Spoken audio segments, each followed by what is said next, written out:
Welcome to the Sailor Noob podcast, where a superfan and a noob talk about the original Sailor Moon episode by episode. I'm your host, Mikan Hana, joined by my co-host. I'm the co-host and the noob. My name is Caliban. Look at this tangle of thorns. And we're a couple of magical people ready to Moon Crisis make up this episode. Today we are talking about episode number 134. Makoto no Yujo, Tenba ni Akagoreta Shoujo in Japanese. Makoto's friendship, a girl who admired Pegasus. The English translation, and the English title, A Pegasus Page Turner. A Pegasus, it doesn't, what? Don't. A horse licking its hoof there and then just rips 3 or 4 of the pages. Right. Turns it. Yeah. All right. We all get that wonderful image in our head, so... Well, yeah, we all understand, and I'm certainly guilty of it myself, alliterating when you've got no other ideas. They could have done a better alliteration, don't you think? That's where we are, yeah, I think. Yeah, okay. Well, here we are. That or novel blues, but we didn't go to that, and we should feel good about that. We did not go back to that well, which we have gone to so many times before. Yeah, I hesitate to call that we are past that. That well is finally out of the rearview mirror, but I think we might be heading there again someday. Don't call it just yet, you know? Don't call it a comeback. It's been here for years. And so have we. Yes. I was looking back at iTunes, as I sometimes do, like most of our listeners. I'm not an iTunes user. No. So we're always looking for reviews, either on iTunes or your listening platform of choice. But I was looking back at, how long we've been doing this, and it's been a while. It's been since November of 2019. Wow, is that right? Yeah, this is our That has been a while. 4th calendar year then, isn't it? Woo, yeah. Yeah, it is. I don't know why I brought that up, other than to say, hey, here we are. Congratulations. Episodes used to be about a half an hour. Cheers to you. They're about 3 times as long now. Yeah. For good or bad. Well, we used Maybe to do... Maybe because I just sit and waste time at the beginning like this, talking about nothing. Well, but it's also our Karo Karamiro has gotten a deeper dive. Everything's gotten more robust. Detailed. Robust. Damn, that's good. Yeah. More crinkly, less smooth, which is, I guess, what you want in brains and in your content. That's true. But yeah, so I don't know. I'm just feeling, a little nostalgic. I'm feeling feelings. Wistful. Feeling grateful to the audience, and still having fun. Even though don't look at the charts. Don't look at the graphs. The numbers might be trending lower than they used to be. Oh, our ratings? Yeah. I know. Haven't looked at those, and probably won't be looking at them until we reach the end of Supers. But it'll all be on the graph. Yes, it will. Still having fun, even if the episodes aren't fun. Yeah. Sometimes you can have more fun when the episodes are bad. That's true. And we're going to put that to the test today. Oh, no. Okay. Wow. That's a preview, folks. Yeah, I guess. Well, geez, should we just get right down to it? I don't see any point in holding back. Yeah. Well, let's let it loose. Crack this book open. Yeah. And start reading. Take your book, put your hooves together, and pull your bookmark out. Yeah. Oh, you just use your teeth. Just chomp. Section. A cartoon bite of the book comes away. All these horses are like thoughtfully chewing as you read the next page. Right. All these horses are like, where are all these parts of these books? I feel like I'm missing part of the story. Oh, where am I going to put my library card? Let's just get to it. All right. We open in Fruit's Parlor Crown, where Usagi is reading a fairy tale novel called Pegasus of the Moonlit Night. Yes. An unrequited love between Pegasus and a human woman. And is this based on a true story? Are we going to need Stabler to put Pegasus in the stable? She'll put you in pigtails, you little bitch. Come on, you son of a bitch. She rode you, didn't she? Whoa. He's the stabler. For bad horses like Pegasus. Come on, cry for me. Elliot, get up. Come on, man. Come on. As long as that worked out okay. Yeah. As long as it's a human woman. Uh-huh. But it's the unrequited part that I have an issue with. But I don't think we have to worry about it. Like most things that show up in one episode, it's never going to come back. I guess I interpret it as the human woman being in love with Pegasus, and not No, the other way around. Pegasus, I'm having a baby. Come back. Oh my god. Yeah. Unrequited. It has wings. Unrequited Come can back. be a sort of wistful sort of thing. Or Yeah. I suppose, no, I don't want this. That's also unrequited. You are not requiting. But we'll just move on from there. Okay. Usagi starts tearing up at how great this book is. And the rest of the squad is also there. Unazuki is there. Yes. In a thankless cameo, serving them. And she says, oh, that book is great. It sold over 1 million copies. You know what else is a great book? Lolita.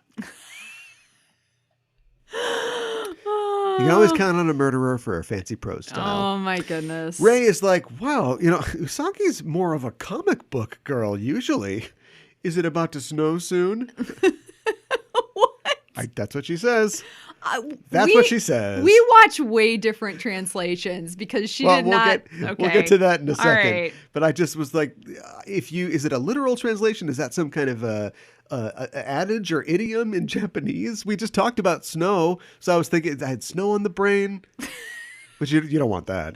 No, nobody wants Yeah, that. brain freeze. No. Usagi says, "Oh, sure. I guess you haven't read this book. Come on." Manako says, "Oh, I read that book and I cried like 10 times." And Una says, "I want to have a passionate romance with a horse." I guess It's everybody's dream, right? Ami says, "It's really a touching book." And Ray thinks, on me too? Uh-huh. Guess I'm going to read this book. Or get back into dressage. Oh my god. Chibiusa is flipping through this book. Uh-oh. And she thinks, wow, I wonder if this person knows the same Pegasus that I do. That makes me a little worried. It's a pretty common name. Yeah. Pegasus? She's like, is this my Pegasus? Or this is probably a different Pegasus? I don't know. Talking about? I don't know if she had the latter thought, She's a child. though. I know. It's so great. She looks over at Makoto. Makoto is gazing at the cover of the book. Yep, she's got that look again. He reminds me of my senpai's thoroughbred. Whoa. Later in the park, Makoto is sitting with Usagi and Chibi, and she says, yeah, well, the author of that book, Tomoko Takase, was a classmate of mine before I moved here. And we see a picture of the author on the book jacket, and Luna says, she's the same age as you guys. And Diana says, Oh, wow. there sure is a difference between having and not having talent. Okay, Nepo baby, you're lucky to be here. Whoa. Usagi says, Mako, why did you keep this a secret from us? And Mako says, well, I didn't want to be a name dropper. Besides, when have I ever talked about someone from my past? Come on. Like all the freaking time. Luna says, if Usagi knew her, she'd be telling everyone. And Usagi's like, thanks. Mako says, in the beginning, I was the one who encouraged Tomoko to submit her novel to a magazine. And if you hear flashback sounds, that's because we're flashing back to that moment. We see Mako and Tomo sitting together, and Mako is looking over her manuscript. And she says in voiceover, I read her work and told her what I thought. Tomo said she was desperate to write, and she debuted with her first submission, Pegasus of the Moonlit Night. Chibi says, so the reason that we have the book is because you found the talent within her. Wow. I also knew this guy named Mishima. Whoa. Mako's Mako. And so she's kind of demurs about it. Yeah. And she's like, well, I guess it turned out that way. I think she demurs about it. But at the same time, she does too. I think that she feels somewhat responsible for this. Yeah. Usagi says, okay, now you're bragging about it. And Mako says, anyway, now she's ultra popular. And since I moved, I've never gotten the chance to congratulate her on her success. She puts her head down wistfully, and Usagi and Chibi are looking at her like, oh, you were done. Oh, okay, yeah. Oh, that's tough. Usagi says, hey, let's go get autographs from Tomoko this Sunday. Mako's not sure, but Usagi says, "Aw, it'll be fine. I'm sure she wants to see you." And Luna says, "I think you want to see her, Usagi." And Chibi says, "I want to meet the person who wrote this lovely story and get some writing tips." Oh my God. What am I doing? Damn you, show! Mako says, "Well, I guess I'll go visit her." And Usagi and Chibi are pumped. Across town, inside the gigantic invisible big top, we join Master Zirconia mid-rant against the Amazon trio. They still have not caught the Pegasus. Right. In my translation, Pegasus. she referred to him as the Pegasus. Is this a Batman thing or the Batman thing? Ooh, great question. Is Pegasus both a name and what he is? Who are you? I'm Pegasus. Possibly. Hawkeye starts to say, Master Zirconia, but she says, "Shut up! Look at you! All you care about are appearances. What matters, your brains are as empty as balloons. Circus simile." Just then, her winged flaming eyeball, which has been absent this whole time, returns to her staff, and she says, "Welcome back, Zircon." Yeah. Wait, so Zirconia and Zircon? Yep. That's like Marky and Mark. Wait a minute. Yeah. I guess that works.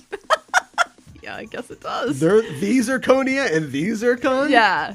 The Zirconia Zircon, like Marky Mark. Zirconia, the Zirconia Zircon bunch.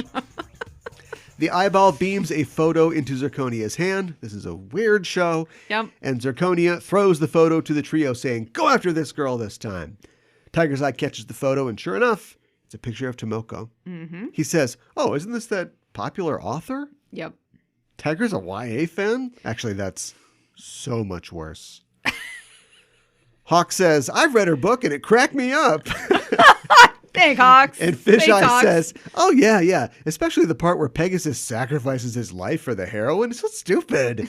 Zirconia says, "Quiet! This story about a Pegasus that catches the hearts of humans. Was the author Tomoko Takase? She might know something about this Pegasus." Right. Didn't she give them the picture because of that? Or is this her continued explanation? It's time for a translation rewind. So I went to YouTube to watch this scene with the new Viz subs. Yeah. And on YouTube, Zirconia says, "The story of Pegasus has captivated people's hearts. This writer, Tomoko Takase, may know something about Pegasus," which makes way more sense. Yes. That was perfectly constructed. Yep. Like an expository line given by Detective Finn Tutola on Law & Order SVU. So what you're telling me is the story of Pegasus has captivated people's hearts. It gets weirder and weirder. It's not even close anymore. I don't even know what it's supposed to be. This writer, Tomoko Takase, may know something about Pegasus. Right? That's pretty good. The way you went up at the end there, that's pretty good. So I don't know. I'm reading I just actually got done reading a copy of The Three Musketeers. Which is in the public domain. Right. Obviously has been for a while. But Penguin or Crown will try to sell it to you still. Yeah. And one of the reasons that you would buy it from them is because they translate it and they have they not localize it, but they make it understandable in vernacular. I did not read one of those. I read one that was like translated it was Project Gutenberg, so probably translated in 1935 or something like that. And like done very literally. And so a lot of times you're like, what is this person saying? About a fish? What's this? Is this a French thing? Do I need to look this phrase up? And I don't want to give that up because of the material that it produces. Oh, I see. So I won't be switching translations, but we will be doing a translation rewind every now and again. Okay. Just so we know what the hell's going on. Tiger says, "Leave it to me. Literary girls who cannot help but chase after fleeting romance all fall for me instantly." Yeah, he's a real intellectual. He's got every issue of Maxim magazine. Oh my God. He reads. Yeah. There's articles. Yeah. We cut to Saturday where the girls are walking to meet Tomoko, and I'm just realizing that they're going directly to her house. Well, I thought they'd be going to like the 90s Japanese equivalent of Borders, but maybe this is Makoto abusing her connection a little bit. I don't know. You know what authors love? When you cut into their personal time. Yeah. They love that. It reminds me of the time when we were at the Emerald City Comic Con. Uh-huh. And I was there doing press Yes. for the magazine that I worked for. Mm-hmm. And we were scoring interviews with people. Mm-hmm. And I wanted to get an interview with Sam Humphries. Yes. Prolific comic creator. He created Paper Girls, which is a show on Netflix. And he did the comic, yeah. Yeah, but he was also a producer on the show. Yeah. And so like we wanted to nail him down. Obviously he was very busy. And so we called him before the con and he said, "You can talk to me." And then we stopped by his table at the con and he was busy and he said, come find me in a little bit. And so I'm thinking like, you never really know. Sometimes you think, oh, this person is just very busy. They really want to talk to us. And other times it's like, this is their way of saying like, I don't really want to talk to you. Gotta change my mind. And so the whole time I'm thinking like, all right, so where's the next place he'll be? Oh, they're having a cheese and wine party. Yes. At the penthouse of this hotel in town. Yeah. For this studio, this comic studio. Mm-hmm. And so, they said it's for talent and press. I don't know if that meant us. Right. So we're going to crash this thing. So we went and crashed it. And that's a whole other story that I won't waste your time with. But we were there for a long time until like 11 or so at night. It was, yeah. And finally you're like, well, let's just go. I'm like, okay, fine, we're going to go. And the second we walked out, as we were heading for the elevators, coming through the entrance was him. Mm-hmm. And he was obviously involved. He's a young man. It's 11 p.m. He's having fun. Ready to party. Yeah. But like I saw him and I was like, Sam. And he heard his name and he's like, oh, it's me. It wasn't like, oh, it's him. Yeah. Recognized us, Mm-hmm. was friendly. Mm-hmm. And I was like, I was just at the thing. He's like, can we still do that interview? And he's like, yeah, when do you want to do it? I'm like, how about right now? And he gives me this real quick look like, you're fucking kidding me. And I was like, I'm just kidding. He's like, all right. And we set it up for the next day. And then we got to do it on a red carpet the next day. And it was really great. Mm-hmm. But if I had been serious, it would not have been quite as funny. He probably This would not be a fun story to tell. No, he probably would have like been really ornery during the interview or something like that. Yeah. Which we have experienced before. Oh, yeah, definitely. Like with a guy connected to that story that we're not going to tell the other part of that story. There a couple of times. I'm thinking of somebody else at like a local con who was not too happy to talk to us, even though they said they were willing to. Yeah, careful. Yeah, we got a lot of I won't say fantasy names. Fiction fans. I won't say names. A lot of fantasy fiction fans. You know who I'm talking about now. Who would know who this is? Anyways. So anyway, Mina says, to think that Mako knows Miss Tomoko. After all, what counts the most are celebrities. Uh-oh. Okay, Mina. Is Minako the new Mimete? Shut up. They did go neck and neck in that beauty pageant. They did. Together. Yeah. And they like the same band. They do. Yeah. At this, Artemis says, don't you mean friends? Mm-hmm. Oh, Artemis, you're more than a friend to Mina. Come on. You're not famous, but you're sort of grandfathered in. She thinks of you like a grandfather, is what I'm saying. Oh, my God. Usagi says, I bought 2 copies for her to sign. Uh-huh. And Ray says, amateur. I got 3 copies. 1 to keep for myself, 1 to read, and 1 to show off to others. Mm-hmm. Authors love people like Ray.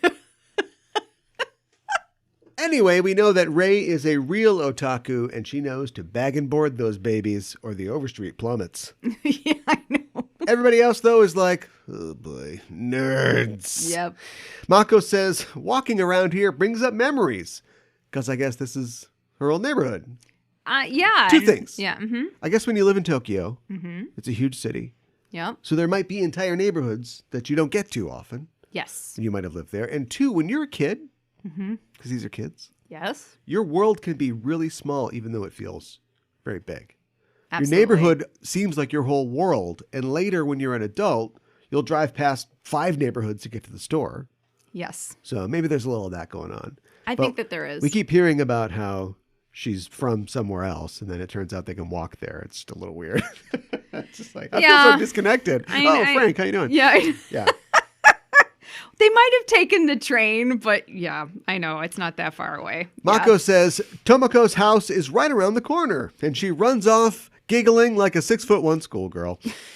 Diana says, Miss Makoto seems truly happy. And Mina says, of course, because she's getting an autograph. The role of dullard on this episode will be played by Minako. I know. Chibi, however, has treasured up all these things and pondered them in her heart. Yep. As she contemplates her own copy of the book, thinking, soon I'll meet the person who wrote this book. I have so many oat questions. Oh my god. Around the corner, though, there is a huge crowd of people staked out outside of Tomoko's house, looking to catch a glimpse of the popular author, walking down the street in a lavender tuxedo and carrying a bouquet of flowers is our boy Tiger's Eye. He's gone all out for this one, and he thinks to himself, literary girls like her tend to have fans of the same gender. Yeah. Oh, point? She's not an Idoru. She writes YA books. I know. She writes books. He thinks, I'm betting that she doesn't have many handsome men like me as her fans. I'm betting that she's not looking to date within her readership either. Oh my god. But the way that this show has gone so far this season, I don't know. He turns the corner and runs smack dab into the other side of this crowd in front of her house. And he's like, what? I have that many rivals? Everyone's in their own little world here. Yes. Yes. He tries to push his way through the crowd, but a fight breaks out, like a full-on Looney Tunes dust cloud fight. And some of the participants are like, you can't hog her. Which publisher are you from? The squad arrives, and Mako asks what's up, and a guy tells her Tomoko has disappeared, and she's overdue on her manuscripts. Found the editor. Right. Mako drops the cakes that she brought in shock, and she probably baked them. Manako's like, maybe she just ran from her responsibilities. Pat on the head. You just keep thinking, Mina. That's what you're good at. Mako says she'd never do that. She lives for her stories. She runs off to the waterfront where Tomoko sits by a tree, and as Makoto approaches, she can see her friend has been crying. Mako says, I knew you'd be here. Why did you run away? I thought it was your dream to write books. But Tomo says, I can't write. I sit in front of a blank piece of paper and nothing comes. I mean, after you write Pegasus of the Moonlight Night, it's all downhill. I mean, what am I supposed to do? What am I supposed to write? A teenage vampire romance that's a thinly veiled metaphor for the Mormon work ethic and gender roles? That would be ridiculous. I don't have any dreams anymore. And she runs off. Watching all this, like a totally normal person, from the rushes is Tiger, who says, ha, looks like our author girl is in a slump. This is a perfect chance to strike. But my butt is cold. Yes. We see that he's literally crouching in the marsh to get this shot, the Crocodile Dundee shot with the grass going back on either side. Yeah. Kids, Crocodile Dundee was, you know what, it doesn't matter. That's not a knife. That's a knife. That, trust me, Crocodile Dundee. It does not matter. Oh, I love those movies. Yeah, let's see him reboot Crocodile Dundee. Don't. Hemsworth. Don't you dare say that. Oh my god. That's not a knife. Oh, this is a knife. He's so funny. He's funnier than you think he is. I was gonna say, he's a just comedy really genius. funny. Yeah, it's great at improvising. Yeah. Is he though? That night at Fruit Parlor Crown, the lights are going out, but Mako is still there, staring out of the window. And we see that Una, Usagi, and Chibi are watching her. Is Una on the clock still? She's like, oh, I got overtime. This is fine. Well, her family owns the restaurant. Oh, no, so she never got overtime. Right. Your parents do not give you overtime, kids. No. At least in the manga, that's what it was. And Usagi says, yeah, things didn't go great. And Mako thinks, what happened? She loved writing novels, especially ones where vampires love playing baseball. And we flash back again to Mako's early teenhood. Right. Remember back that 6 days ago? So long ago. We're at the same spot on the river, and a group of guys have taken Tomoko's manuscript, and they're taunting her with it. Your heroine has to choose between a sparkly vampire sex god and a shirtless dude who lives in the woods? Wow, what a dilemma! The hero watches her while she sleeps, and he's like a 100-year-old man in high school? Are you trying to get arrested? Oh my god, I know. She's unable to get her manuscript back from them, but we hear, hey! And standing at the top of the bank is Makoto. The guys are like, oh shit, it's Makoto! I know! Mongo! Santa Maria! And they all take off, dropping the pages. I love it. Tomo says, thanks. But Mako says, instead of thanking me, give those guys some kicks. Hey, don't you go to my school? Sorry, I just transferred here. Hey, is this your homework? Bella, where the hell have you been loca? Is this your Spanish homework? Tomo says it's her manuscript and to give it back, but Mako's reading it. Tomo's like, it's not finished, but Mako says, shut up. And as time passes, I guess she reads the whole thing. I think she reads the whole thing. Finally, she says, I like it. I was totally drawn into the story, especially the part where the baby falls in love with the werewolf. God. Tomo says, thanks, even if you're being polite. And Mako says, I'm not polite to people I don't know, which is awesome. I know. And she says, when you write more, I want to read it. So, I have a question that breaks the whole show. Oh, God. Here we go. Why doesn't Mako know about Pegasus? Or at least, I know, not the same Pegasus? You guys, look, all Pegasi don't know each other. Jesus Christ. Right.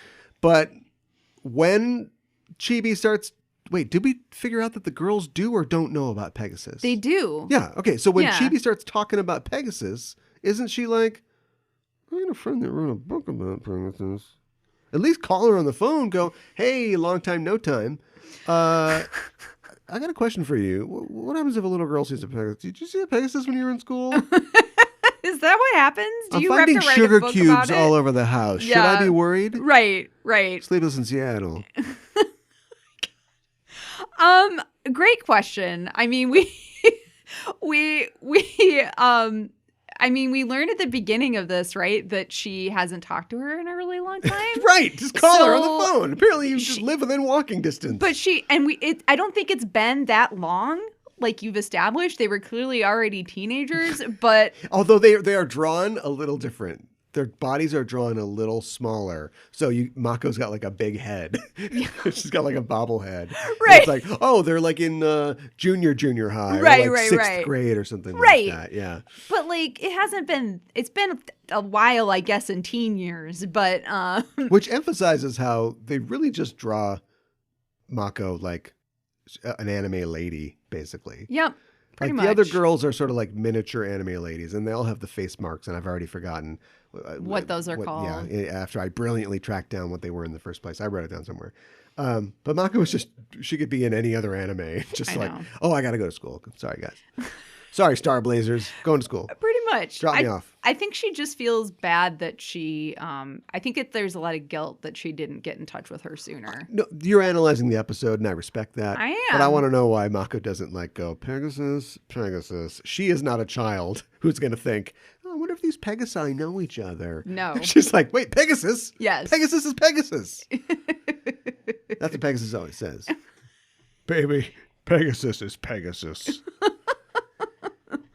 We go to commercial and we come back and we're still in the flashback. I know. This time we're on a soccer field. Tomo's there. She's watching and she's watching a certain boy in particular. Mm-hmm. Mako shows up with some sodas and she's like, aha, so you like that guy. And Tomo says, when I look at him, I get an idea for one of my stories. I bet. But that one's going on to AO3. Yeah, right. Mako asks if they're going to go out, but Tomo says, I haven't asked him. He's too popular. And, he wouldn't even look at me. But Mako says, why not be brave and submit your story to a magazine? Wait, this is it? This is the origin story? I know. I was kind of Number one, we just saw this. And number two, sexual politics. I know.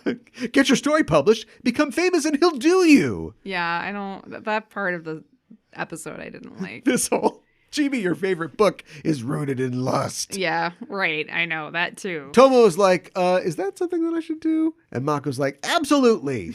And that's literally it. We go back to Fruit Parlor Crown, and Mako's thinking. Mm-hmm. Luna's also there, and she asks Asagi, it's 6 o'clock. Do you know where your kid is? Chibi's taken off. Yeah. We got to Tomo's room, and we see her crying at her desk, surrounded by crumpled papers that probably contain lame sequels to her successful novel told from the other protagonist's point of view. Why not? Let's try something else. Right. Tomo flashes back. 3 flashbacks. I know. 1 episode to a signing at the 50 Storm bookstore for her novel. I don't know, man. 50 Storm. 50 Storm. That's what it said. Yeah. Lines of people out the door. She's just about to sign a copy of her book for another happy customer. And in the crowd, she sees that boy that she liked. Mm-hmm. Not waiting to read her book, just walking through the marketplace, and he's with another girl. I know. And she drops her pen, and the fan's probably like, How do you write women so flatly? Oh my God. We cut back to Tomo's studio, and she says, no matter how many stories I write, nobody understands me. Tomoko-chan, she hears from outside. She runs to pull back the shade and sees Chibi Yusa and Diana. Mm-hmm. Chibi is holding her copy of Tomo's book, Peter Gabriel playing in the background. It's a nice moment. It is. Until Chibi says, I saw a Pegasus! Don't call the police! I saw a horse with wings! Just like in your story! Someone has the same dream as me! Tomo's like, police? Yes, I'll hold. Wait, the same dream? Chibi's still going, I want to read more of your stories. I put 2 bullets in my gun, one for me and you. Oh my God. So beautiful. No, God. That's for misery. But Tomo sinks to the floor and thinks, no, I can't write. Are you going to go back to what you used to be? Says a voice. And she looks to see Makoto and Usagi down below too. Mm-hmm. 2 Peter Gabriels. 1, 2, Peter Gabriels stand before you. Just go ahead now. It's getting crowded on this driveway. It sure is. Diana says, Miss Usagi. But Usagi says, shh, you don't matter. Mako, Oh no. Mako. Oh my God. Why is she here? Oh, that's so horrible. Mako continues. Poor Diana. Mako continues, will you return to being a coward that keeps her stories to herself? Even if there's one person who'll read your story, you write just for them. And people want to know what happens with the werewolf and the baby. Tomo opens the drapes and looks down on her friend, smiling. And, oh my God, Tiger's eyes behind her. How did he get in her house? He's in a blue business suit. And he's got a ponytail. And he says, how's your manuscript going, Ms.? By the way, I'm your new editor. I'm Taiga from Dead Publishing. Nice to meet you. The master of disguise, ladies and germs. Am I not turtly enough for the Turtle Club? I know. He tried. He thought like 1 second about both of those. He's like, well, my name is Tiger's Eye, so Tiger, obviously. And I'm from the Dead Moon Circus. Yeah, so. right, yeah. Wow. I'm here to kidnap your book and edit your soul. Yeah. Maybe the trio are going about this all wrong. Maybe they should put all of their empty heads together, and then they might have a better plan. Just get a gun. Don't say that. Just pull a gun. This is a kid show. On these women into the bushes. Oh my God. Well, I mean, Jesus Christ, that's what's happening already.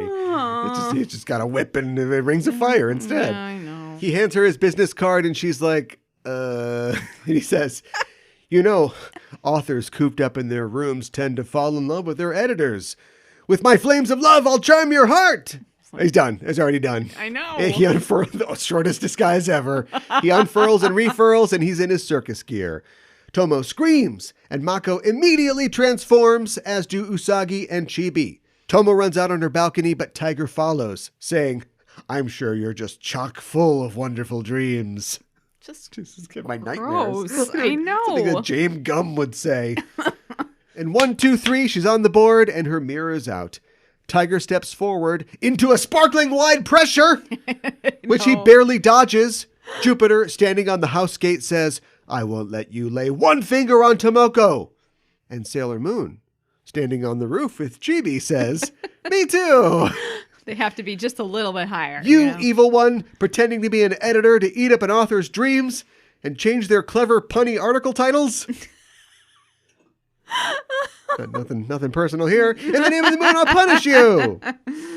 Tiger says, you again. To me, my lemur. Tenko, life-threatening escape artist from a time bomb. All right.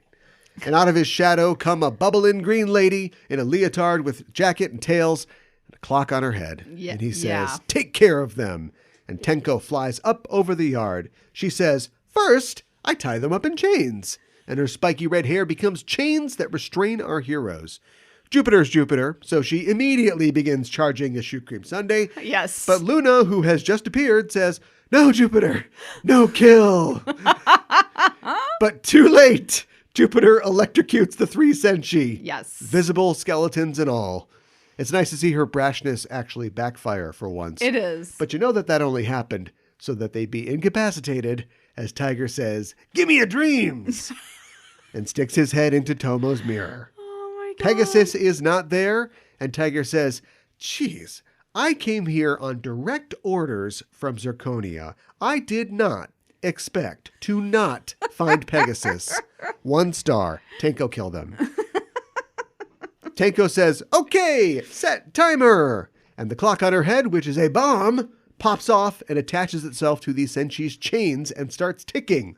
Tenko says, "In 2 minutes, boom." Okay? The girls struggle mightily against their chains as the clock ticks on, but a red rose shatters those chains and sinks into the yard. Tuxedo Mask has arrived atop a telephone pole. Geez, guys, height envy much. I know. TM says, "Chains are not for beautiful maidens. The only ones who need to be chained are villains and violent dogs and contracted subs." I'm more of an E.L. James man myself. Oh my God. Jupiter is more of a Peggy Carter fan, and she decides to take action by throwing Tenko's bomb right back in her face. Yes. Which explodes above her, sending the lemur down and into the ground, leaving a Wile E. Coyote-style hole in the concrete. Yes. A lot of Looney Tunes in this episode. Yeah. It always gets that'll be in the rating. For me. Uh-huh. Diana yells, this is why she's here, "Now, Chibi Moon!" And with a wave of her carillon and a twinkle yell, Chibi summons Pegasus. Uh-huh. Pegasus says, "Oh, as a novel, Lolita is packed full of allusions to classic literature and real people. A major inspiration for the book was Charlie Chaplin's relationship with his second wife, who he first met when she was 12. Her name? Lita. True story. Pegasus facts." Still on her board, Tomoko looks up to see the winged horse from her story.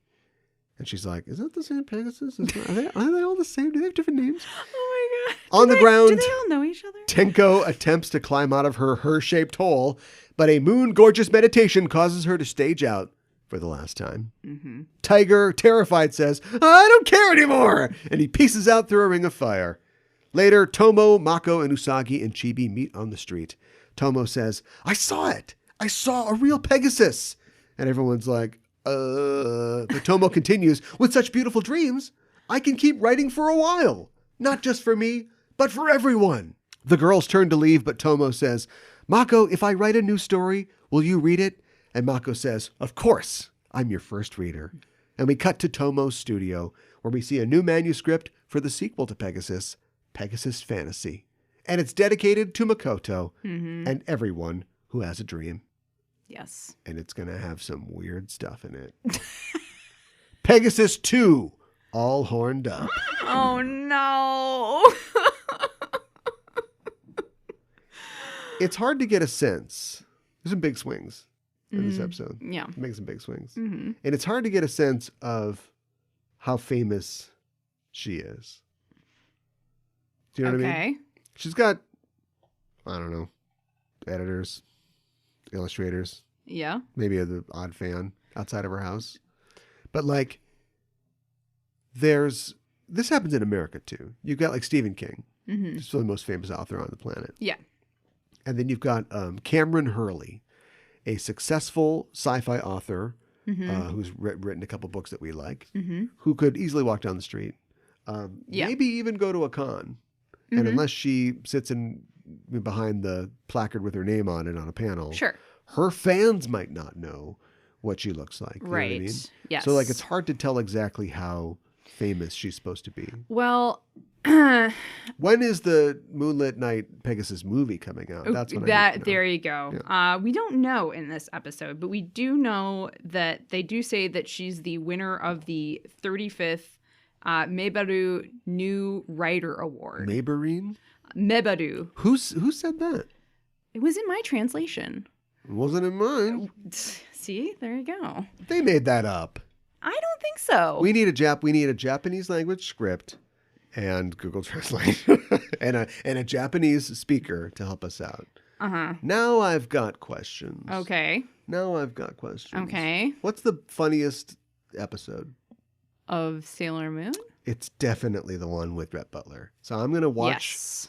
This is my project, my homework for tonight or sometime. I'm going to watch the Rhett Butler episode on YouTube.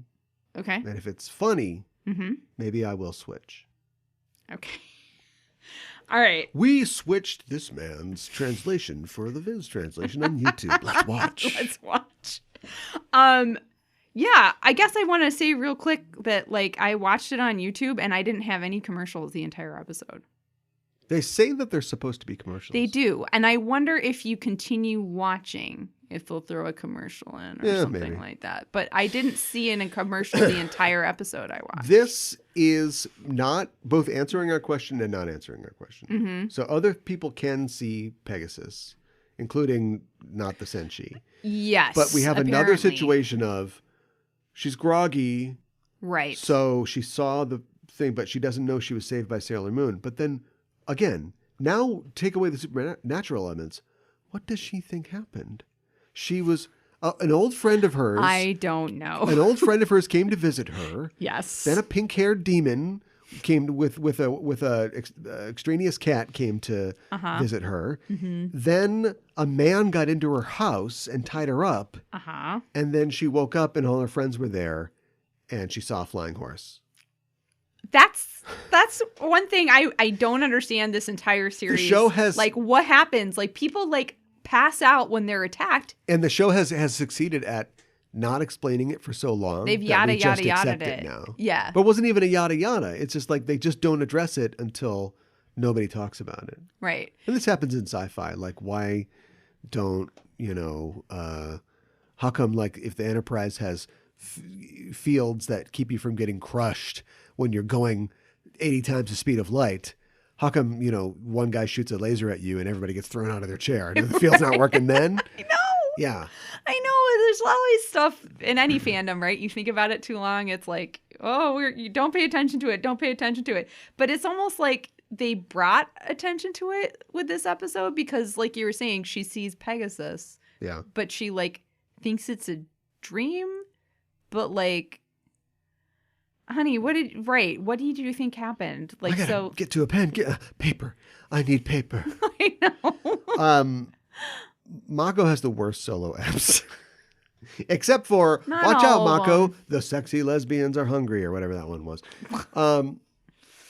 But like Captain Friendzone, it's all right. And I don't know, I just don't think that her solo episodes are all that good. I and think they always some want to of go them back into are. her past. And it's like, look, I know that this was initially the character's hook. Yeah. But you haven't really done anything great with it. So just drop it.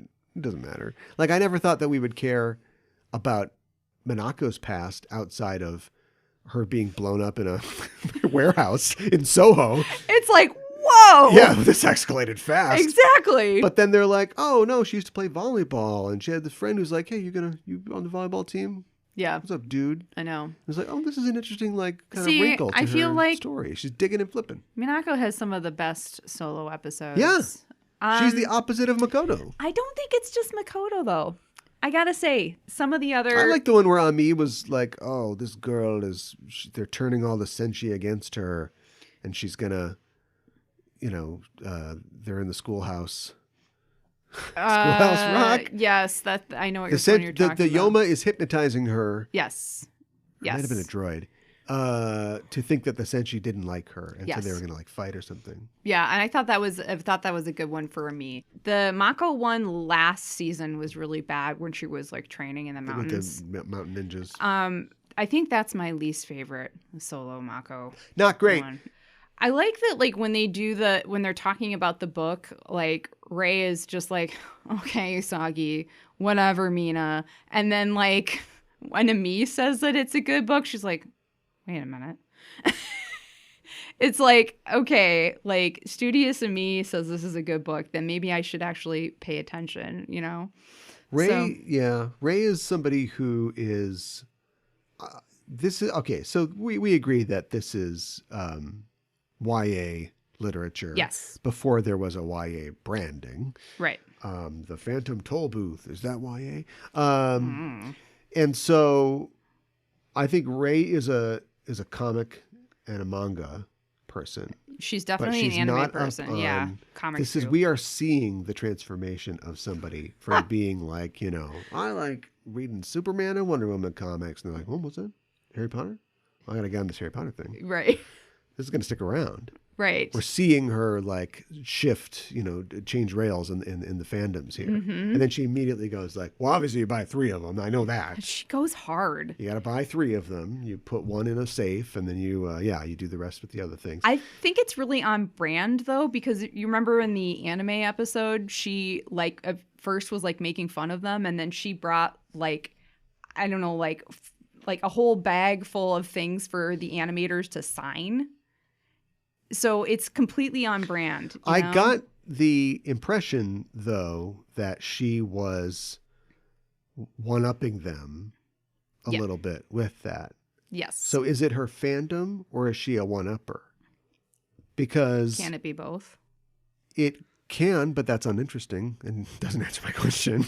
Because we don't get her inner thoughts in that episode, do we? The show, for some dumb reason... but now we're talking about it, lets us in to her insecurity in that moment. Yeah.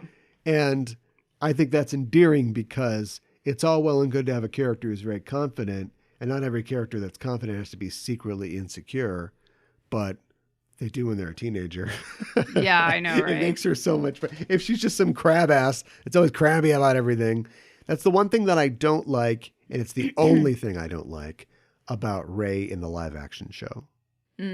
Rei in the live action show is the Makoto of the live action show in that she's too perfect. She's good at everything. Really good at everything. She is. And the one thing is that like, she doesn't want to sing karaoke because, she doesn't want to like embarrass herself, let her cool slip. Right. And that is less endearing than Rei being like, is this something I need to know about? I'm the expert on the manga and all the stuff. These girls have read this book. Yeah.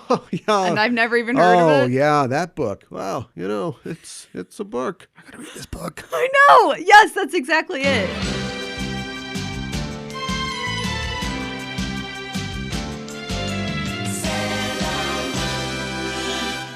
How would you describe Just Enough Trope? We are the Just Enough Trope podcast. I'm your host, Caliban, joined as always by my co-host. Hi, I'm Mikan Hana. Oh no, does this mean they can hear all the things I yell at the TV during Downton Abbey? Why did you do that? How do you plead? Let the game begin. Yeah, check these fresh moves. Oh! Don't shoot man in face. This isn't the Save Gotham fundraiser. It's the Chill Family Reunion. Master Yoda assigned a Padawan to this bold Jedi. I believe it's pronounced Padawan. Oh, Padawan, excuse me. Hey, it's getting late. I think Ralph's going to want his motorcycle back. Go jerk off the pictures of Jean Grey. I am freaking getting old. Yeah, I noticed the life clock was blinking in your hand. Get out of here, Wilson. Go fight the Teen Titans or something. I'm unkillable, not unwoundable. You like Sailor Moon, right? Why don't you sail on his Wow. Just Enough Trope. News, reviews, and geek fondue. Every Monday on the Just Enough Trope podcast network. Loving me never have a say. You so sorry. What?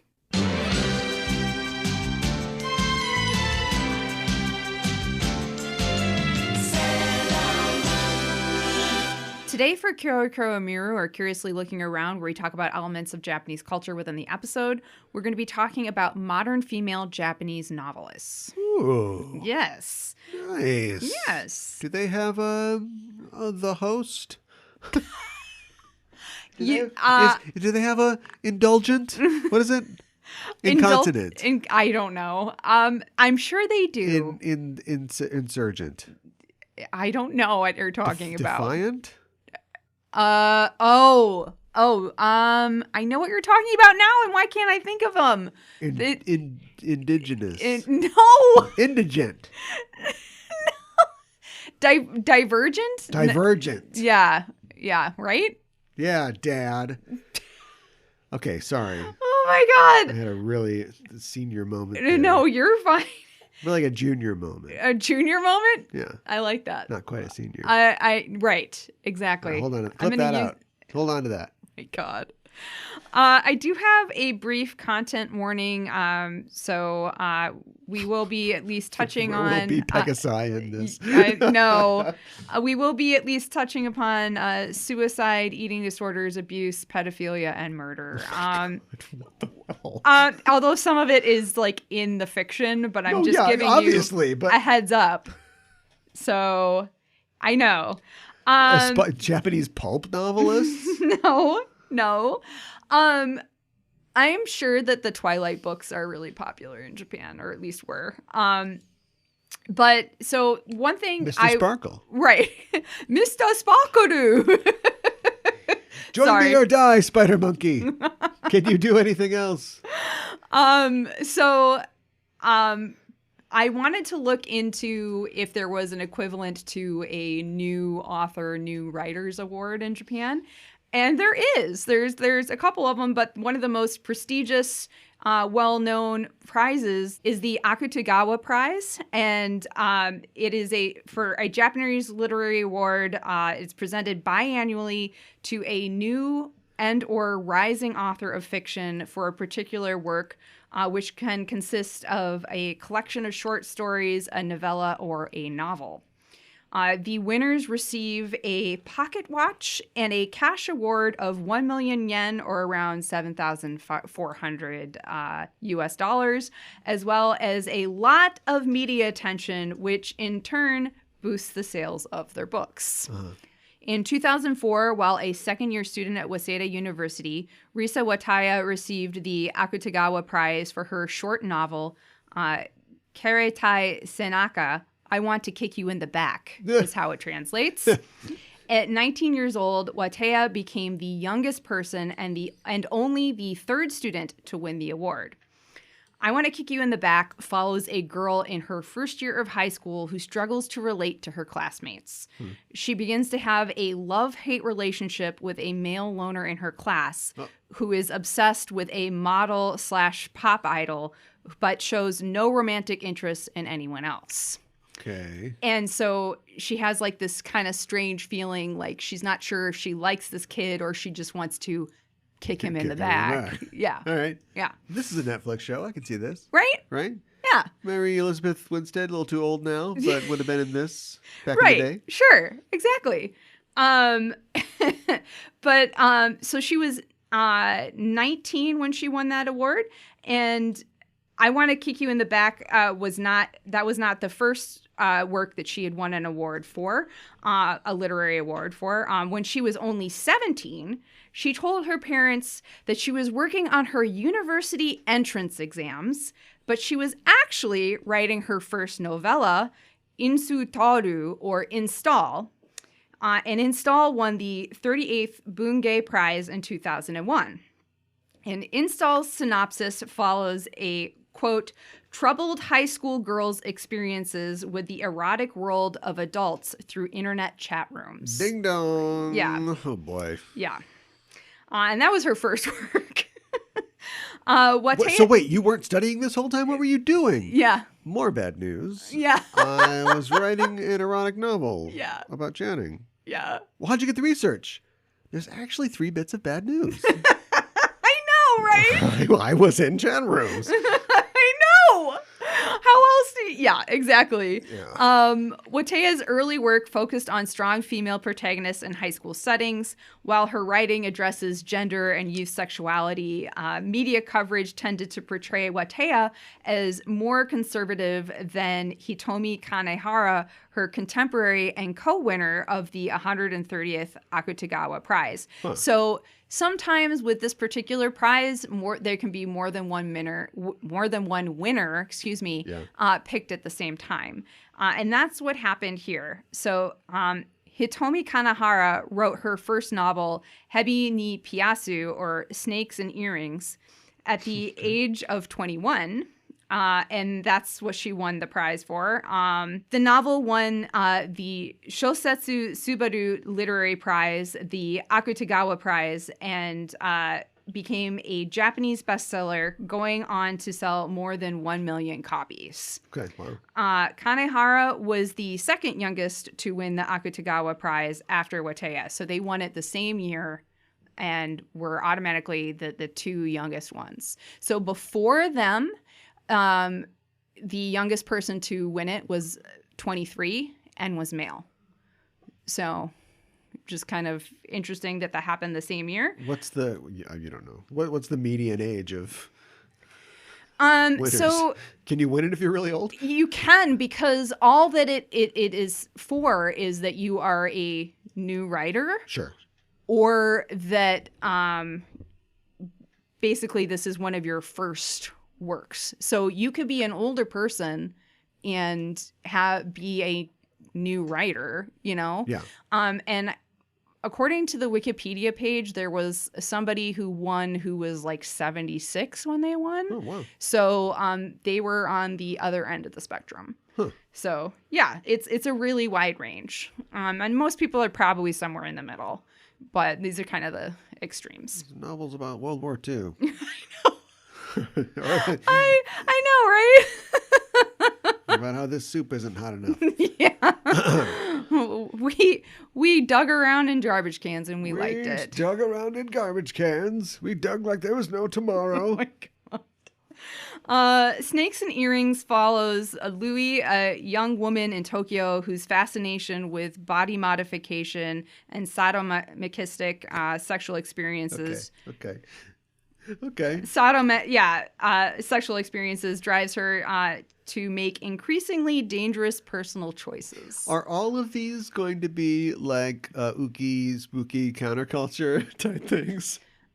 Not From a sample all of size them. of 2. Yeah. 2 award-winning books. Yes. It seems like the young writers of Japan today are really getting into some of that stuff. They are. They are. And So some Takeshi Miike movies being watched here. yeah, and it really shook things up a little bit. And so a lot of people weren't too happy about it because they felt like this award should go, this is a prestigious award and should go to true literary fiction. Sure. With their nose in the air the entire time. 1975, Pulitzer Board failed to ratify Gravity's Rainbow as the Pulitzer Prize winning book of the year, even though all 3 members who are on the literary part of the board recommended it. But of course, the entire board votes, and the rest of them went, "No, this is trash. No, we can't have this be the winner." Thomas Pynchon, this isn't going to be a thing. I know. Yeah. So, anyways, so Wataya and Kanehara co-winning the Akutagawa Award in 2004 created a lot of media buzz in Japan. The 2 young authors were applauded for capturing the views of their generation who grew up after the bubble economy burst. In 2004, the literary magazine Bunge Shunju featured both books, and this issue broke previous sales records with 1.1 million copies sold. But not all critics were excited about this, as I was saying. Some accused the award committee of a deliberate ploy to boost sales by picking young, attractive authors who depicted, quote, shocking themes during a time when the book industry in Japan was floundering. So far, so good? Yeah, I mean, that could be true. I mean, there could be an element of that. I do also feel like this is somewhat sexist because they're calling, you would never call young male authors quote unquote attractive, even if they were. Yeah. And male author question, where do your ideas come from? Female author question, what do you wear when you write? Exactly. Yeah. Exactly. And I don't know if you know this, Cal, but the patriarchy is alive and really well in Japan. So I'm gonna need a source on that. I know. And I don't think it should come as any surprise that the book industry suffers from that as well. I mean, I think that there's elements of that all over the world, and I know that it's still a very male-dominated industry in the U.S., and there's a lot of sexism that continues and persists. But I think that it's even worse in Japan, if that makes sense. So, I mean, it could have been like, oh, let's go with these 2 very interesting books that are kind of pushing the envelopes, and maybe it'll boost sales and that sort of thing too. But I also kind of tend to think that they probably are really, I haven't read them, but they're probably good books too. I do think something to note is that both of these authors continued to write works of fiction and continued to get awards for those works of fiction. Sure. So They were good bets. Yes. Not like that Harper Lee. Oh my God. That's right. Oh, you went there. Bang, bang. Shots Oh fired. my gosh. No. So yeah, Kanehara's early work is known for its graphic depictions of sex, violence, body modification, pedophilia, anorexia, bulimia, and self-harm. Kanehara has said that her own experiences with self-harm have inspired her fictional settings and characters. A common theme in her work is personal choice, with characters often making choices that place them outside societal norms in order to take control of their own actions and consequences. Huh. Okay. Meiko Kawakami won the Akutagawa Prize in 2008 for her short novella Chichi to Ran. Before winning the award, she had a popular blog that received over 200,000 visits daily. Okay. So she was kind of known as being a blogger before then. And so Wikipedia also mentions, I think this is important because it shows up in a lot of her work. Before she was a blogger, one of her earlier jobs, she was a hostess at a hostess bar.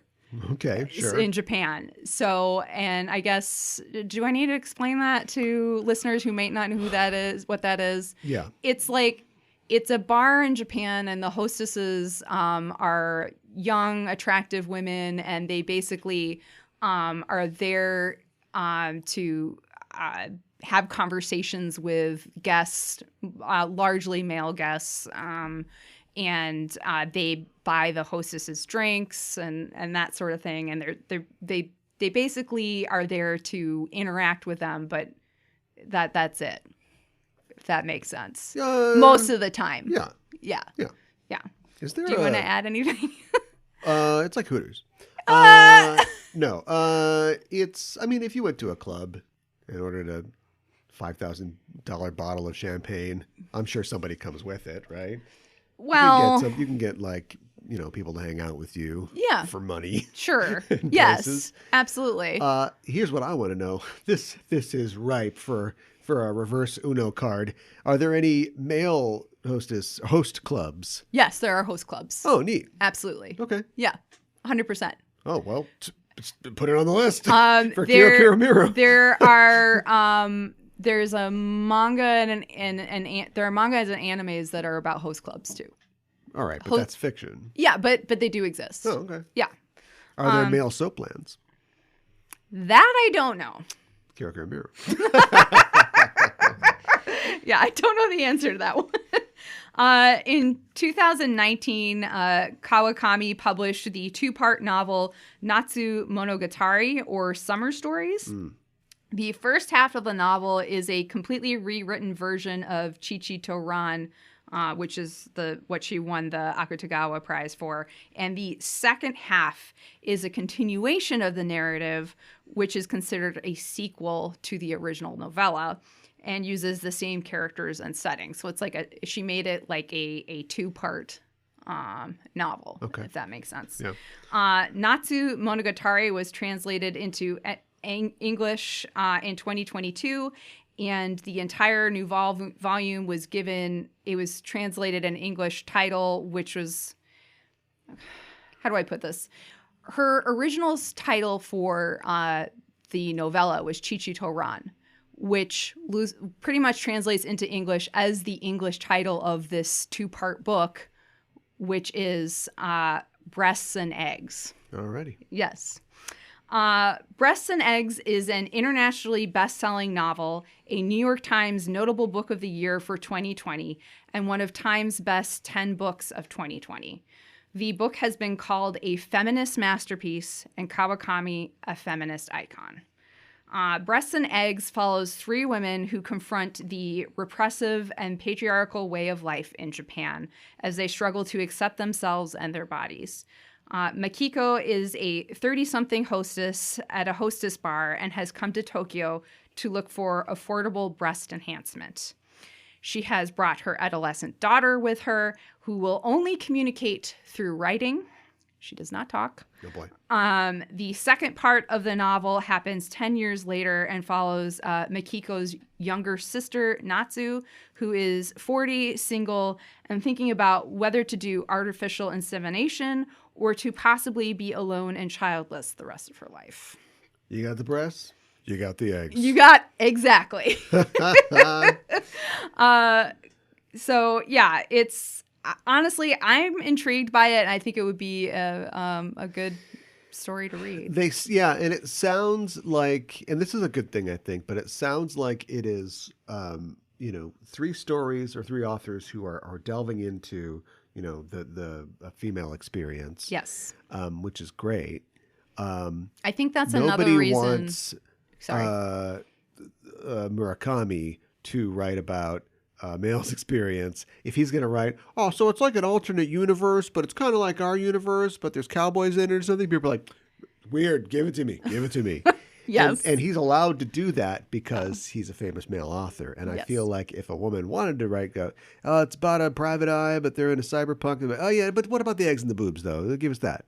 Do you know what I mean? So I like the fact that they are telling women's stories, but I would love to see a female writer become super popular and famous for writing weird crap like I like get Murakami, what you're saying. Yes. It's like they're getting success, but it's like relegated to this sort of like female role perspective.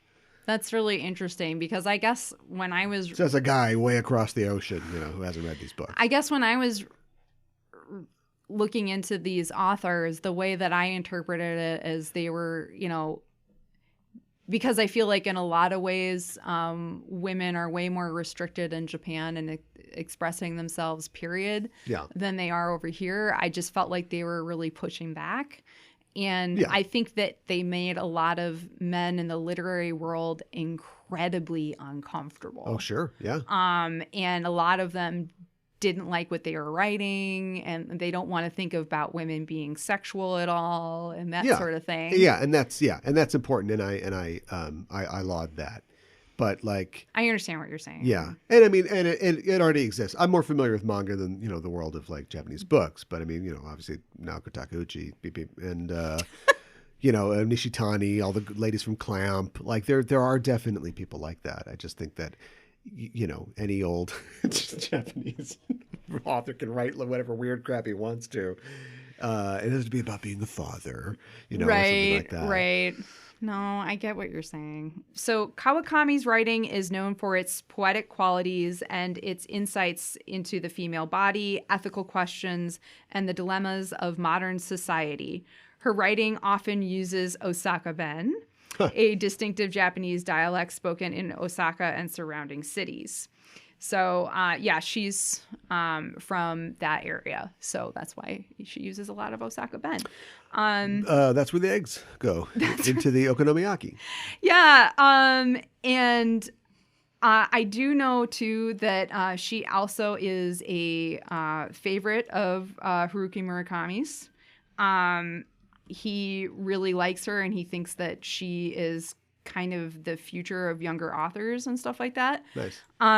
She also did a really long interview with him, and she asked him a lot of pointed questions, and she didn't beat around the bush about it. She's like, why are most of the women that you write just there to be sexual girlfriends objects? And hookers and he was like really taken aback by that.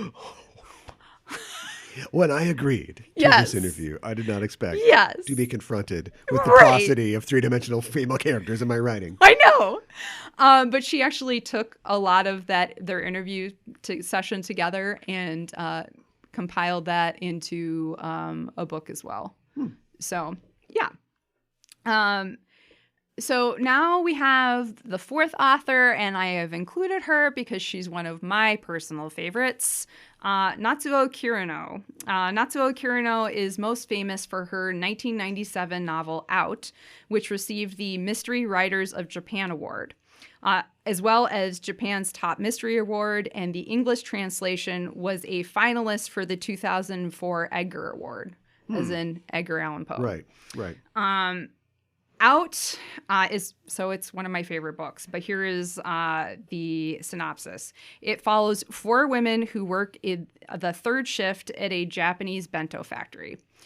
Yayoi is a young mother who strangles her abusive husband and then asks her coworkers to help her dispose of his body and conceal her crime.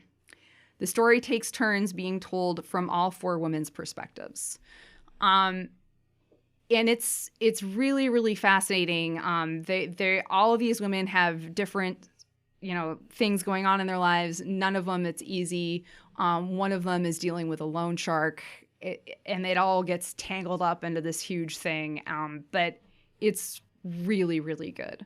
Okay. I highly recommend it.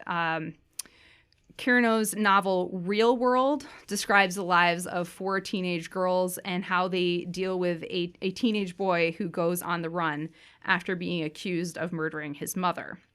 It once again is told from the perspectives of all 5 main characters. That's something she does a lot with her books, but I think it works pretty well. Okay.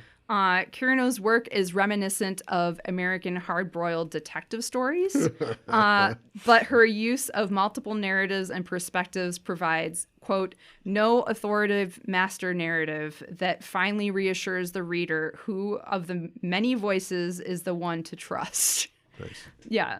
Kirino mainly focuses on women who do unimaginable things, which is why her books can be considered as, quote, feminist noir. Yeah, okay. Yeah. Right, that works. Yeah. Her prose style has been described as flat, functional, and occasionally illuminated by a strange lyricism. Many critics challenged and criticized Kirino for her storylines, especially for Out, by saying women should only be writing love stories. Oh my God. Yeah. Yeah. Here's some breasts and eggs for you. I know. Pal. I know. And I guess there was actually one radio host who refused to interview her because Out was about a woman killing her husband. So he was like, I'm not, no. Her next book, A Woman Kills a Radio Host. I know. And I am going to end the Kyoro Nero where we talk about women authors in Japan by talking about a Japanese male author in Japan. Again, in Haruki Murakami's book, IQ84, a major plot point from the beginning is the submission of a novella with a promising story and concepts to the Akutagawa Prize. Huh. The author is a beautiful young woman who is still in high school. The only problem is that the novella isn't written very well. So promising ideas, concept, plot, all that sort of thing, characters.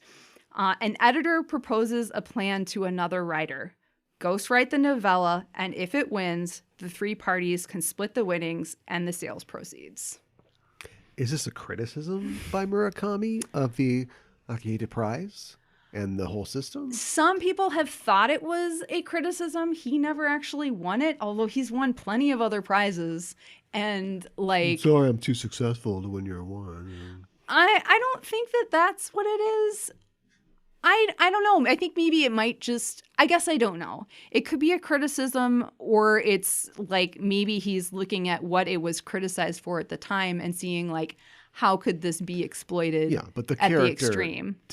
is going to, pretend that she wrote a novel. Like that's not, maybe you're going to expose sexism in the industry, but that's hanging it all on that character. It's like the real famous movie that everybody's talking about right now. It's called Tar. And it explores, people who groom and cancel culture. And it's all based on this woman who's a fraud, who is like, basically faked her way through her professional life. And it's like, oh, wow. But she's a lesbian, though, so it's feminist. It's like, you could have written this about anybody, man who wrote and directed this movie. But instead you decided to make it about a woman victimizing other women. Yeah. Nice. Yeah, awesome. Yeah, that sounds like your story to tell. Sorry.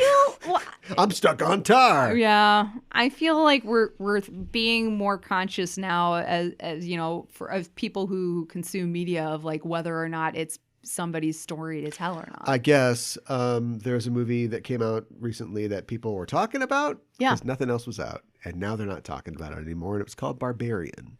And it was a I remember horror/thriller People were movie. talking about it. And a big subplot in it. And also just kind of what it was about generally was cancel culture and also like believing women about something. And again, it was by the whitest guys those juvenile, sexist comedy troupe. So it's like, guys, really? You know what? Did you write this script? Write it with a woman, or if you found this script, you bought this script, produce it and let a woman director or woman writer touch it up, like these aren't your stories, guys. You're sucking up the air because they greenlight X amount of movies every year, and 12% of that X are female writers or directors. Right. So don't be the guy that's like writes the feminist movie, but then you're writing and directing it and a woman doesn't get to do it because then you just took her spot. Right. I will say this. I do feel like there's way more female Japanese authors than there used to be. Good. And I feel like I took 2 Japanese lit classes in college. They were taught by my favorite Japanese sensei who taught my Japanese course. And they were fantastic and I loved them, but we only read male authors. Yeah. So I wish we could have read some female authors too. Yeah. So. And again, I'm more of a manga anime guy than a Japanese book guy, but Inuyasha, Fruits Basket, Beastars, Dorohedoro, Inuyasha, I said that already. All female creators. Yeah. Ranma 1/2, the same mangaka as Inuyasha. So Itadakimasu with Usagi. What did Usagi eat in this episode? In the opening scene, the girls are at Fruits Parlor Crown. There are several cream sodas on the table, and Chibi has an ice cream sundae in front of her that's as large as her head. True cream sundae? Yeah, exactly. And then Mako brought some baked goods to Tomoko when they went to visit her. The treats include several popular sweets in Japan, such as the Japanese strawberry shortcake or Ichigo no shotokeki, and the Mont Blanc cake, which we've talked about before too. That's the hazel, or not the hazelnuts, chestnuts. Yeah. My goodness. And some other kind of cake with chocolate and colorful frosting. She probably bought them. She could have made them. So, they looked store bought though. And she would be like, "Sorry, these are store bought." Right. I was trying to figure that out from looking at it, and I wasn't sure if I was going to say something or not. It's like such a variety. Like I have no doubt that she could do it, but it kind of seemed like she just picked them up from the store. I was thinking it could be either way, but I think it is kind of probably bakery. Yeah. But like you can get like those little foil things, or and like like you a said, little they're box. getting off the train. You go to the Ekuben situation, you just get one of those. Yeah, right, exactly. Sorry, these are from the these are store bought. I was gonna make right. In the flashback, Mako brings Tomoko a cold drink. I don't know if it's a sports drink or whatever. They were orange. Did they have orange soda in Japan? Orange Crush. I don't know. They do have CC Lemon, which is very popular, and it's a lemon. CC Lemon. It's a lemon carbonated drink that supposedly has real lemons in it. I don't know if that's really true or not, or how many real lemons are in it. Well, like a little miniature lemon in every can. Yeah, right. But one thing that so the Simpsons are big in Japan. I don't know if you knew that. Mr. Sparkle-doo. Can't do any less. But I'm pretty sure that there was a whole ad campaign with the Simpsons and CC Lemon. Perfect. Yeah. So, Villain Gauge, where you rate a baddie 1 to 5 dark stars, 5 being the most wicked. The lemur in this episode is named Tenko, the deadly time bomb escape magician. Yes. That is a long title. That is a lot. Yes. Yeah. Escaping from a time bomb. That's some serious stuff. Yeah. Houdini ever try that one? I have. Okay, now you put this bomb on me. I know. This will affect the first 20 rows. I have some. Just a timeout. I have some like logistical questions about this lemur. How many of these time bombs does she have? Does she get a new one after each person she attacks or kills? Because it's on her head. Just to regrow it. Yeah. How does that work? Like a lizard's tail. Yeah. Yeah. So I don't know. But her name refers to the well-known Japanese magician Mariko Itakura, who is known by her stage name, Princess Tenko. Oh. Yes. Cool. Princess Tenko was a Japanese pop singer before she became a magician who specialized in grand illusions. In 1989, she was named Magician of the Year by the Academy of Magical Arts in Hollywood, becoming the first woman and the second Asian person to win this title. She debuted in North America at Radio City Music Hall in 1994 and had worldwide fame after that. In 1995, Saban Entertainment, the same company who made the U.S. live-action Sailor Moon pilot, produced a cartoon that was very loosely based on Princess Tenko, and it was called, quote, Tenko and the Guardians of Magic. The Guardians of the Magic. Yes. The Batman. Yes. Tenko and the Guardians of Magic featured the good guys with Princess Tenko, who led a team of warriors, and these guardians included Bolt, Hawk, Steel, and apprentice Ali, and they were called the Guardians, who tried to gather the scattered and stolen magical Starfire gems. That's amazing. I know. I don't remember this at all. Each of which had a special power. The villains were twins Jana and Jason, who had the power to combine into a two-headed dragon. Okay. Yeah. So it didn't run for very long. So Disney owns it now, so we'll never see it. No, that's buried. It looks exactly like Saban Moon. So some enterprising person out there, cut this out, maybe me, get the 13 episodes of this. Yeah, there's only 13. They're all in crowns and like in capes and stuff like that. So you could cut it together with footage from the pilot that what's-her-name found, and like create like a new I found another episode. There's more episodes of Sailor Moon. They team up with Hawk and Bolt and dip and dive, duck and dodge. That would be great. Yeah. All right. I Do it. Cut this out. Okay. At the end of each episode, the real Princess Tenko would appear on stage and perform an illusion or teach a magic trick. Yeah. What's the deal with rabbits? They're always showing up in heads. I know. It's like her Seinfeld segment. And also, Mattel made a line of fashion dolls named after her. So, I think they did fashion dolls after the characters in the show. Nice. So that's really cool.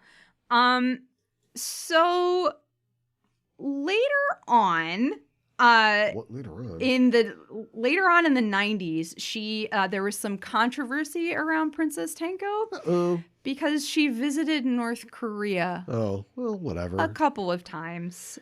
And met with King Jong II. Or Il? Kim Jong-un II a couple of times. Oh, Kim Jong II! That's staying in! That's staying in! Kim Jong-il! Ah, Kim Jong-il! I can't believe I said the second. Staying in. Okay, fine. 2 Corinthians. like Jesus said in 2 Corinthians. Oh no, I'm like Trump. Render not unto Kim Jong-il too. I know. But yeah, I don't know if it was really that big of a deal, but he apparently really liked her as a magician and all this stuff. And like, he apparently collected all of the Mattel dolls. He was a weird guy. Yeah. And he has been recorded in the documentary Team America World Police. What? The scene in Team America when he is, in a theater and they're doing like a musical, he had his own troupe. He had his own theater and his own troupe. I got the steps wrong. Blam. Next. And he apparently really liked Condoleezza Rice. And when she was Secretary of State, Yeah. which, can you imagine us visiting North Korea now? No. But she visited North Korea, and he had them put on a whole review like for her. Okay. And I don't know what the songs were, but yeah, Yes. he apparently was. He was a weird guy. He was a really weird guy, and but he really, really liked her, and she performed magic there a couple of times. But when she was there in 2007, she performed this particular trick, the spike illusion trick, which apparently went wrong, and it caused her serious injury, and she had to stay there for a while to get better in the hospital for like about a month. In North Korea? In North Korea. Okay. And she was asked to stay, but she refused. This is hinky. Yeah. Why does a skilled musician, blam, next, skilled magician suddenly mess up her trick in North Korea and then has to stay there longer? For a month. They were Manchurian candidating her is what they were doing. Possibly. I don't know. Princess Tenko is the bravest, most honorable woman I've ever known in my life. I know. That's just for the John Frankenheimer fans in the audience. Yes. And she was apparently invited to attend his funeral, but she refused. So Yeah. Yeah. She remembered that month in a North Korean hospital. She was like, I'm good. So the lemur design, she has light blue skin, pointy ears, red eyes, huge eyelashes, like huge, like very thick, and bright red hair, which, how do you describe it? It's not exactly like dreadlocks. No, because here's what it's like. It's like the lightning bolt things at a temple. You know, the things that they string up. Oh, yeah. And they're the lightning bolts. Mm-hmm. And you talked about it on the show. And you told I us what can't this remember represent. what they're called. I think it's the sun rays or something like that. They're kind of like that. Yeah. They stick out of her head. Yeah, they do. And then they like transform into chains because we don't have a lot of time here. This thing gets introduced like 20 minutes into the show. I know. Like in my notes, I'm like, is there a bad guy? Or they've almost got it all wrapped up. And then, oh my God, he's in her house. I know. So anyway. And she's wearing a gold leotard with large red diamonds on the front and fringe on the front as well. Sure. And she's got red ballet flats. There's a lot of ballet flats for the bad guys this season. It's like they're like, I don't want to be creative with the shoes. Ballet flats. We're not doing heels anymore, huh? Yeah, a lot of them, no. Interesting. She has it's a departure, yeah. And she has a long black vest with purple liner, which looks a lot like a magician's jacket, and white gloves like a magician as well. And she also has just like white cufflinks that aren't attached to a shirt. Sure. So there you go. Yeah, right. And she's got a red bow tie and gold key earrings, and on top of her head is a time bomb. Yeah. What are the key earrings? What's up with that? Is it like, I'm thinking like the chains. Like, yeah, right. Okay. Yeah. That's what I'm thinking. Yeah, like Houdini. Yeah. Or like, I'm going to swallow the key and like, yeah. No, exactly. never mind. Dump. Editor, cut that out. I sound stupid. Now we're up to our rating. I like that she starts her attack as if she's doing a magic show. Like, I'll start by tying them up in chains. Right. I mean, a lot of these circus guys are performing, right? So that's fine. And then I like how her hair turns into chains, like you were saying. That's pretty intense. Yeah, it's weird. Also, she can fly, and she has a time bomb on the top of her head, which she can detach and use against her enemies. And is this a one-time thing? Does it grow back? How does it work? But I love how Jupiter says that you can have this back now as she hurls the ticking time bomb back at Tenko. I thought, I think it's creative. They're doing things with a magician, but so I think that there is an effort in there to be creative with it and have fun with it. So I'm going to give her 3 out of 5 dark stars. You seem so up on it, and then 3 out of 5. I'm going to go to 4. Really? This one teased a 5. This is one of those things where you're caught between It's good because you really committed to the bit. Right. And it's too much because you really committed to the bit. That's kind of what I thought. And her costume is, I mean, everything that's on it should be there, but ring, ring, old-timey phone, Coco Chanel's calling. Yeah. Take some of it off. There's a little too much. Yes. If you're already in tails, tails counts for 3 things. Yes. That is the fanciest thing you can have is tails. So not from Sonic. I mean on your coat. So you immediately have to lose a couple things. But that being said, it's all part of her general mien. How does the bomb work? I don't know. The chain hair is weird, but it's pretty effective. Yeah. It's another thing where it's like she gets a force multiplier because she has to do all this in a very short amount of time. Yeah. And also she makes a Wile E. Coyote hole in the ground, which is... I mean, that is pretty good. Look, hey, how many times am I going to be proven right? I've talked before about how this show is just cribbing from Looney Tunes. I think it's wonderful. But, just because it's a cartoon doesn't mean it's the Roadrunner and Wile E. Coyote, but this show is just sometimes it's just like the girls blow up, or they don't blow up because that would be death, right? But they do get hit by lightning, and they get skeletonized, and they're smoky at the end, like Marv in Home Alone 2. Yes. So exactly. I like that she's contributing to the general cartooniness of the entire thing. A lot of fun. Would have liked to have seen a little more of her. A 4. I feel like they've done way more Looney Tunes stuff this season. Yeah. Specifically. Yeah. Take a bow or our rating on how our villains left the stage of life. We do get some voice variation in how Tenko says stage out, which is always a plus for me. And she yells in a very dramatic way, I feel like. But that's kind of about it as for variation. So I'm going to give that 3 out of 5 as well. I think 3 is probably where we ought to go. We've been all over the map with some of these, and they are definitely committed less to making them individual. I agree. But I like how they leave the way that we've left them, and so she's all singed because she got blown up. Yes. So that's good. Yeah, and her scream is pretty good. So it's a 3. It's solid. Yeah. So now we're up to our rating. I like that this is a Mako story and that we get more background information on her life before she met the Senshi. I do like that, but I'm a huge Mako stan. So I like that Rei, who was the last to read the book, shows Usagi up by bringing the 3 copies to sign. It's a funny moment. Yeah. I love how Minako says that Mako is happy because she's about to get her book signed. It made me laugh so hard. I know she's like you said, she's playing the role of dullard, but she's a good dullard. So is Usagi though. But I love Mako's strong pep talk to Tomoko, and I know that she is the Senshi of courage, but she really encourages everyone around her to be brave as well, and I really love that about her.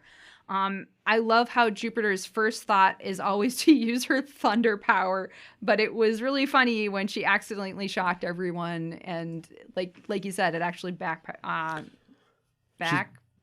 She's turning backfired. out. Yeah, she's turning out like Pets. I know, right? Pets' response to everything was dark power.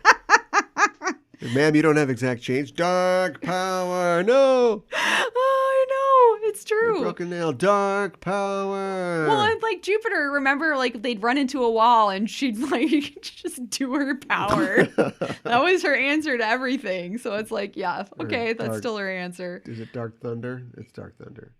Oh, whatever. Tomoko's dedication to Mako at the end was really sweet, and it actually made me tear up. So I enjoyed this episode more than the last couple of episodes, and it's probably largely because it's a Mako episode, but I also feel like I really enjoyed her relationship with Tomoko. Even, yes, there were 3 flashbacks, but I'm going to give it 3 out of 5 roses. You're just like, I'm a Mako stan. I really got to stand up for her. And I even teared up a little bit. Average episode, 3 out of 5. Well, it's still, look, I compare right to what I've rated a 4 and a 5 in the past. This isn't there, right? Yeah. So you got to take every episode on its own terms. I enjoyed this more than her training in the mountains episode, but it's still not a 4 or 5. Oh boy. That was really bad. Yeah. This would definitely not be the worst if I was just rating all the Mako episodes, which might be a good side episode for us someday. Yeah. I got to go with a 3. Mostly because I'm confused and I want this to be over. They had me, then they lost me. Then they had me, then they lost me, and so on and so on and so forth. Okay, that's fair. The idea of an author, that's a job we haven't done yet. We can do that. That's fine. Zirconia. Tiger being a little more funny and a little less creepy? Super creepy, but then cramming all the creepy in at the end by just invading this woman's house. That was all weird. 3 flashbacks is too many flashbacks. No, you're probably Especially right. when each flashback literally just kind of like tells you what literally has already happened. The one new information that we get is that apparently her entire crisis of confidence comes from this boy rejecting her in her mind because she never even talked to him. Right. And she's having this signing and he's like, books? Yeah, I don't really know. Like who? Yeah, like it just crushes her. So that's the one bit of new information actually makes me not like the character more. That's not good. We've had the bad guy get real sandbagged and delayed before. I think it kind of worked in the bad guy's favor. So I'm kind of back as far as that goes. I was thinking about Tuxedo Mask. Apparently there's a thing going on, at least there was on Twitter the other day. Yeah. Where people don't like Tuxedo Mask, I guess. A lot of... You don't have to explain it because it's dumb and it doesn't make any sense. And there are fans who I don't don't like accept him. it. Yeah. But I was thinking about the fact that when I watch these episodes, and it's partially, even though what's happening is dumb, they're usually constructed well enough that by the time these girls are really in trouble, I am wondering how they're going to get out of it. And I forget every time that a red rose will sink into some object and he will save them. Yes. And so it's to their credit that I always forget about that. But I also think that one of the reasons I forget about that is because I like these characters so much that I never really feel like they're going to get themselves out of it. Yeah. But they don't. No. A boy gets them out of it. That's a good point. Yes. So maybe that's not good? Yeah. Yeah. Yeah. And then there's also a lot of Looney Tunes stuff. So 3 out of 5. I just want to get out of it. Quick, before it goes down. 3 out of 5. I know. I understand. I guess I wanted to add one more thing. I think that like Mako encouraging Tomoko to submit this book to be published because of a boy that she liked. I did not like that aspect at all. And that Tomoko lost her courage because this boy didn't seem to like her because now she was a famous author. But I do like that at the end, Mako is like, basically like believe in yourself, and if one person wants to read it, you should. One boy. Well, she didn't put it that way. It was more focused on Tomoko this time, and like your fans, and it wasn't focused about it's all about this crush. This story this is boy. called "Hey Takeshi, why won't you look at me?" I know. This episode was written by Ryota Yamaguchi, who was a writer for the second 2 seasons of the Sailor Moon anime. It's a whole other podcast for us to go in and start tracking directors, writers, and stuff like that. But I do think it's interesting that for the next 2 seasons, they brought on a bunch of new writers, apparently. Mm-hmm. And so he only wrote a couple episodes of season 4, but once the Sailor Starlight show up, he's basically just boom, boom, boom, like the main writer. So okay, you and I have watched a bunch of new TV shows in the last couple years. Yes. And seen some writers grow and some blow. And so we'll see where Ryota goes in the future. Sounds 3 good. out of 5 stars. My English title is Friendship, Dream, and Courage. Okay. That's kind of like when they translate just like the characters, Yes. like the katakana characters or whatever. The kanji. Hiragana. Kanji. Which one are the pictures? Kanji. Kanji. Yes. And they're just like, this means lust, caution. Yes. This is friendship and encourage. Yes. Yeah. Exactly. I should have said duty, fear, lust, or whatever that one was. Oh. I said a Chinese one, and I should have said a Japanese one. I know what you're talking about. But anyway, yeah. Yes. Great. Good title. My me title is pretty simple. It is Alfalfa Reader. What? Next episode, we are talking about episode number 135. Fureao Kokoro, Chibiusa to Pegasusu in Japanese. Connecting Hearts, Chibiusa and Pegasus, the English translation, and the English title, A Teacher's Lesson. Okay. Yep. All right. I have no expectations going into this. I think that's where a good place for us to be. Yeah. 0. These days? Yes, it is. You know what it reminds me of? What was that comedy show? Oh my God. I can't remember what it was called. It was like not SNL, but it was in the 90s. And it was like Living Color? No. Mad TV? Yes, thank you. Why couldn't I think of that? I don't know. Anyways, it reminds me, remember those skits that was like lowered expectations? That was like a dating service? Yep. That's what it reminds me of. Okay. Anyways. I expect all listeners to go to our social medias and follow us if you haven't already. Hey, go to our Discord, join up and talk with us about what's going on in the world of manga and anime, and also nerd stuff. There's a free link in our show notes for our Discord. And what the heck, if you like what you hear here today, why not head to our Patreon, patreon.com/SailorNoob, or to our Ko-Fi, whatever you say it, ko-fi.com/JustEnoughTrope, and make a little contribution to the show and show us that you love us. Yes. That you're thinking about us, even though we haven't talked in a long time. That old friend of mine, wasn't so long ago that... Seems like it was just 6 months Seems ago. Like, yeah, last summer at camp. Yeah. Well, that's our show for this week, and the Name of the Moon will be punishing you next week with another episode of Sailor Noob. Just a simple, honest butt.